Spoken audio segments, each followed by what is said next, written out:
La Poste Malagas reste une société d'État à part entière, selon le directeur général de la dite société.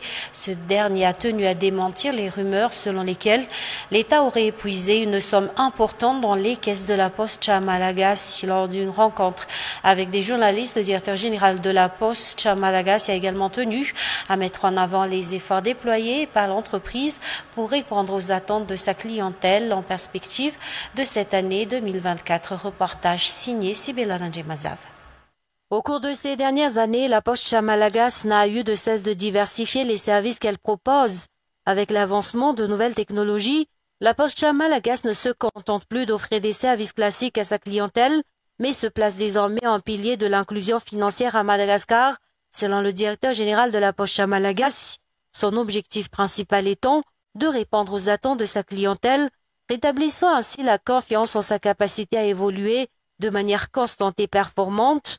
Sous le slogan « Mivo Tchatchan » ou « Toujours aller de l'avant », la Poste Malagas s'est fixée comme objectif d'être un acteur majeur de l'inclusion financière à Madagascar.